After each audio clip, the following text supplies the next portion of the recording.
भगवान परशुराम, क्रोध का अवतार। सप्तर्षियों के तपोवन में एक विचित्र सन्नाटा पसरा था। वृक्षों की शाखाएं तक भयभीत लग रही थीं।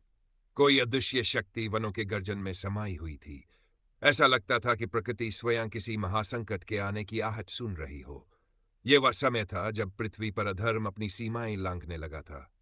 क्षत्रिय राजाओं का दंभ और अत्याचार आम जनमानस पर असहनीय हो चुका था।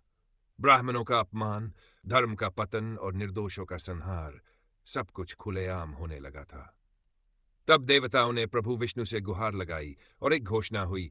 पृथ्वी पर विष्णु के छठे अवतार के रूप में एक योद्धा अवतरित होगा जो अधर्मियों का संहार करेगा।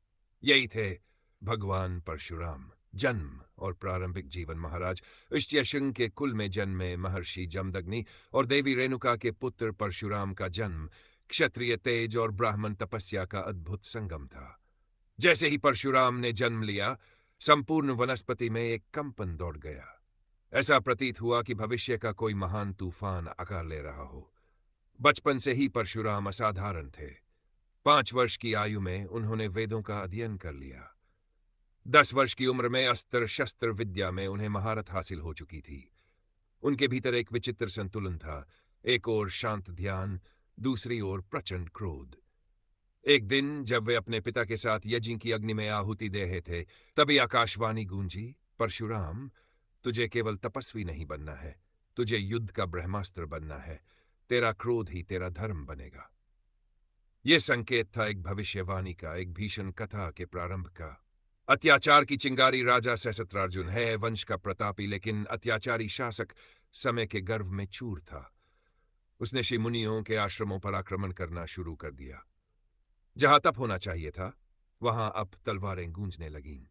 एक दिन सहस्त्रार्जुन महर्षि जमदग्नि के आश्रम पर आया। आश्रम की अद्भुत कामधेनु गाय को देखकर वह लोभ से भर उठा। यह गाय अब मेरी है, उसने ऐलान किया। महर्षि ने विरोध किया, पर राजा ने बलपूर्वक गाय छीन ली और अपमानित कर चला गया।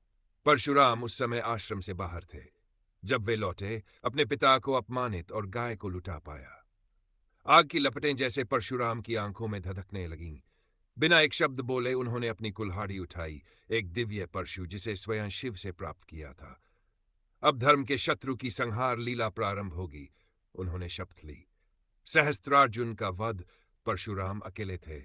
सामने था राजा सहस्त्रार्जुन और उसकी विशाल सेना।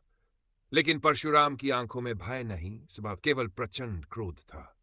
रणभूमि में परशुराम ने अकेले ही हजारों सैनिकों को धराशायी कर दिया। बाणों की वर्षा से आकाश अंधकारमय हो उठा।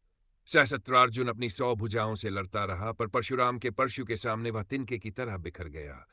परशुराम ने उसका वध कर दिया। धर्म ने एक लंबी सांस ली। लेकिन कहानी यहीं खत्म नहीं हुई थी। असली सस्पेंस अभी बाकी था। पिता का वध और घातक प्रतिज्ञा। सहस्त्रार्जुन के पुत्र इस हार का बदला लेने को तड़प उठे। उन्होंने छल से महर्षि जमदग्नि का वध कर दिया। रेणुका देवी के क्रंदन से सारा वन कांप उठा। जब परशुराम लौटे, उन्होंने अपनी मां को अपने पिता के रक्त में सना पाया। यह दृश्य इतना भयावह था कि स्वयं पृथ्वी कांप उठी। उस क्षण परशुराम ने प्रतिज्ञा ली, मैं पृथ्वी से क्षत्रियों का 51 बार संहार करूंगा। जब तक क्षत्रिय वंश पूर्णतः समाप्त नहीं हो जाता, मेरा परशु शांत नहीं होगा। सुनते ही सप्तर्षियों ने अनुमान कर लिया, अब प्रलय जैसा समय आने वाला है। रक्त से लाल पृथ्वी। परशुराम ने वचन निभाया। उन्होंने एक बार नहीं, 51 बार पृथ्वी का क्षत्रिय वध किया। जितने भी अन्यायी और अहंकारी राजा थे, उनके महलों में शोक छा गया। युद्ध के मैदान लहूलुहान हुए। नदियां रक्त से लाल हुईं।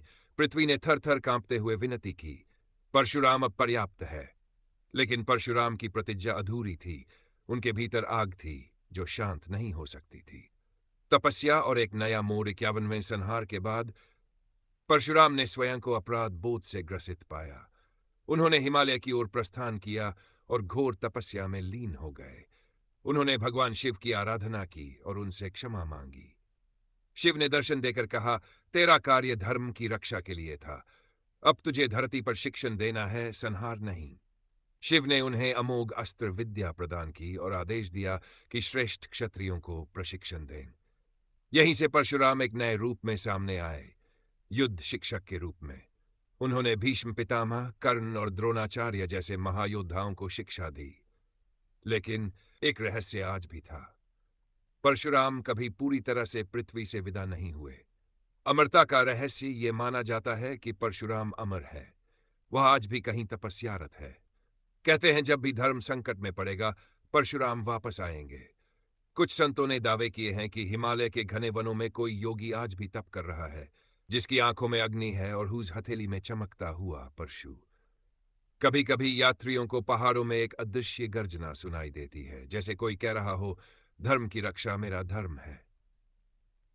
अंतिम संकेत आज भी कुछ रहस्यवादियों का मानना है कि कलयुग के अंत में जब भगवान विष्णु कल की अवतार लेंगे, तब परशुराम स्वयं आकर उन्हें दिव्य अस्त्र शस्त्र प्रदान करेंगे और अंतिम युद्ध के लिए तैयार करेंगे। परशुराम न तो भूतकाल हैं, न ही इतिहास। वे चेतना है, एक जीती जागती चेतावनी की धर्म की अवहेलना करने वालों का अंत निश्चित है।